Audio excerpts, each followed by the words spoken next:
Je ne sais pas d'ailleurs comment M. Macron fait pour avoir de l'argent pour se payer un clip fait par une association professionnelle qui achète au prix fort des images sur des banques d'images. Je ne sais pas comment il fait. Je ne sais pas d'ailleurs comment il fait non plus pour s'accommoder de ça avec les règles sur les financements des partis politiques.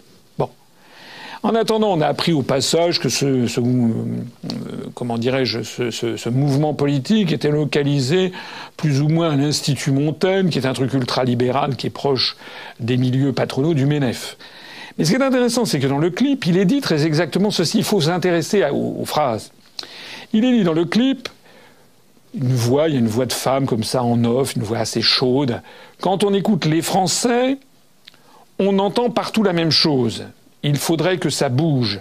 Il faudrait essayer des idées neuves, aller plus loin, oser, en finir avec l'immobilisme. Ça ne date pas d'hier. Mais on entend aussi d'autres choses, que notre pays a les atouts pour réussir, que les Français ont du potentiel et un talent, qui n'attendent que d'être reconnus pour partir de l'avant. Les Français ont un talent qui n'attendent que d'être reconnus pour repartir de l'avant. Ça veut dire quoi concrètement? Ça veut rien dire. On va dire aux chômeurs, nous avons la solution au chômage en France, c'est que vous n'attendez que d'être reconnus pour aller de l'avant. Vous faites une belle jambe. Et le clip se poursuit en disant, alors on fait quoi? On se met en marche. On ne fera pas la France de demain sans faire place aux idées neuves. On ne fera pas la France de demain sans faire place à une génération nouvelle, combative, entreprenante, audacieuse et belle. Alors là, on a affaire, bien alors très très exactement, à la politique aérienne, la pire qui soit, la manipulation de l'opinion, la manipulation des cerveaux. Quand vous voyez ce clip, vous êtes sous une espèce d'hypnose. C'est fait pour. Mais si vous avez comme un précipité, c'est comme quand vous faites passer un café, après, qu'est-ce que vous avez dans la tasse? Et là, vous avez vraiment du jus de chaussette. C'est pour ça qu'il veut sans doute commencer par le bas. On a du jus de chaussette parce que ça ne veut rien dire. Écoutez très bien, réécoutez ce clip, vous verrez qu'il n'y a absolument rien dedans. En réalité, M. Macron se moque du monde, et les gens qui sont avec lui, et les gens qui le cornaquent, se moquent éperdument du monde. D'ailleurs, il l'avait dit lui-même. Il y avait eu un colloque qui s'était tenu il y a quelque temps, ça avait été rapporté par le journal Le Monde, où M. Macron, qui n'est jamais passé par la case élection. Ce monsieur ne s'est jamais présenté devant un seul électeur. M. Macron avait quand même eu le toupet de dire que, je le cite, pour accéder à des postes de responsabilité, il avait dit, et je le cite expressément, « passer par l'élection est un cursus d'un ancien temps ». C'est un propos très exactement de dictateur. Je me passe de l'élection, je n'ai pas besoin... D'ailleurs, il n'a pas eu besoin d'élection, c'est M. Attali, c'est toute une oligarchie, c'est le MEDEF, qui a sélectionné ce monsieur pour qu'il soit ministre de l'économie, pour qu'il démolisse, pour qu'il ubérise la société française, c'est-à-dire que les chauffeurs de taxi, les avocats, les notaires, les huissiers, les pharmaciens, toutes les professions libérales, les unes après les autres, il faut avoir des idées neuves, paraît-il, c'est ce qu'il y a dans le clip, toutes vont voir en réalité précariser leur vie, remettre en cause les études qu'ils ont pu faire ou les fonds de commerce qu'ils ont pu racheter. Tout ça pour avoir une jungle où dans la France de demain, si on suit ces gens-là, sera quelque chose d'épouvantable où c'est normal que quand on est jeune, on doit se battre un petit peu pour faire sa place au soleil, on doit faire des études, ou si on ne fait pas d'études, on essaie de s'installer à son compte, c'est normal. Et je suis pour une certaine compétition dans la vie, mais il y a quand même des limites. La loi actuellement dite El Khomri, mais pourquoi elle s'appelle la loi El Khomri? Elle pourrait tout à fait s'appeler la loi Macron, c'est exactement le même programme, c'est le programme de la Commission européenne et des traités européens. La loi Macron-El Khomri, vous avez vu comment les médias systématiquement mettent de côté. Monsieur Macron le protège. Madame El Khomri sert en fait non seulement de lampiste, mais de paratonnerre, pour que les peuples français ne se rendent pas compte que c'est le projet Macron qui est derrière la loi El Khomri. La loi El Khomri, c'est-à-dire la loi Macron, c'est-à-dire le démantèlement de toutes les protections au travail, c'est ça que veulent ces gens-là, c'est-à-dire un monde où, quand vous aurez 30 ans, 35 ans, 40 ans, 45 ans, 50 ans, 55 ans, vous n'ayez plus de jamais de contrat à durée indéterminée. Que vous soyez toujours comme l'oiseau sur la branche qui peut être viré du jour au lendemain parce que vous ne rapportez plus assez. Voilà la loi, voilà ce qu'on présente sous l'emballage Macron. D'ailleurs, M. Macron nous a même expliqué, il a eu un autre culot, il a osé dire, le libéralisme est une valeur de gauche. Fermez le banc. En fait, c'est une gigantesque escroquerie, cette affaire Macron. D'ailleurs, les sondages disent, voilà, paraît-il que les Français, il y aurait 34% des gens qui sur l'air des lampions, on veut Macron. Écoutez, moi, je ne sais pas ce qu'il en est des gens qui m'écoutent, mais moi, je parle autour de moi, j'ai des amis, figurez-vous, j'ai de la famille, j'ai des amis, j'ai des relations professionnelles. Je n'ai jamais vu une seule personne qui me dise « moi j'en pince pour Macron ». Enfin, c'est pas vrai, jamais. Absolument jamais.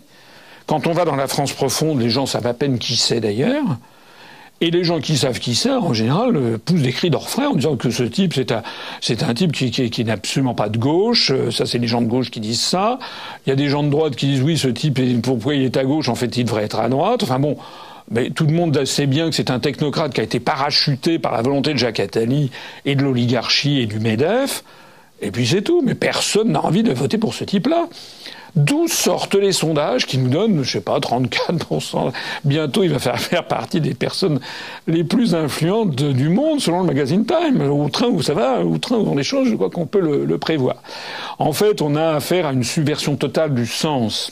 Je le signale d'ailleurs parce que, comme disaient les anciens Romains, asinus asinum fricat, c'est-à-dire l'âne frotte l'âne, c'est-à-dire que en fait, ça veut dire les ânes se rassemblent, en fait, qui se ressemblent s'assemblent, on dit en français.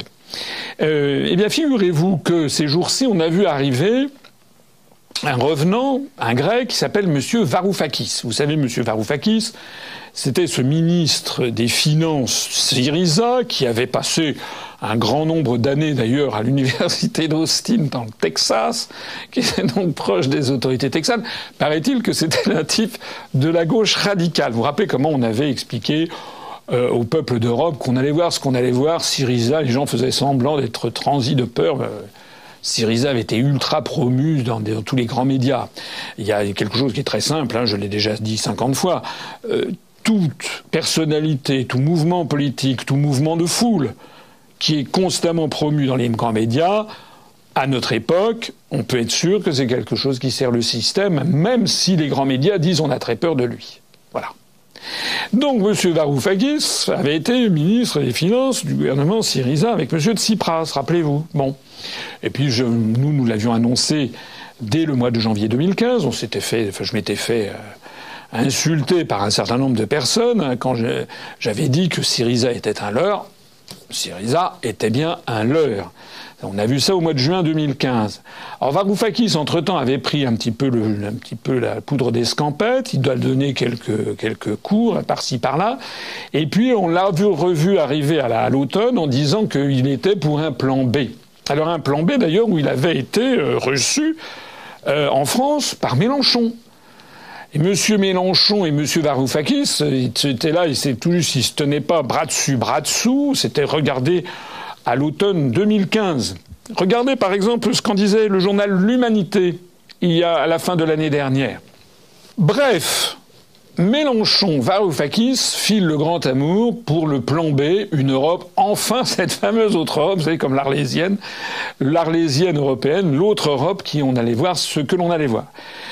Eh bien voilà que M. Varoufakis revient cette fois-ci au mois d'avril à Paris, fait un petit tour place de la République pour dire coucou c'est moi à Nuit debout, où il est d'ailleurs très bien accueilli, beaucoup mieux accueilli d'ailleurs que toute personne qui commence à critiquer l'Europe ou l'OTAN qui se fait chasser à coups de latte par les prétendus antifa.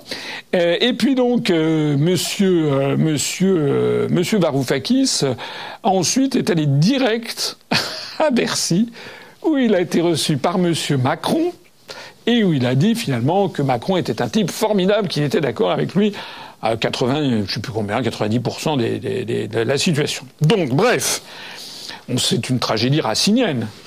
Mélenchon aime Varoufakis, Varoufakis aime Mélenchon, mais Varoufakis aime aussi Macron. Alors, est-ce que Mélenchon va aimer Macron, mais Mélenchon n'aime pas Macron ?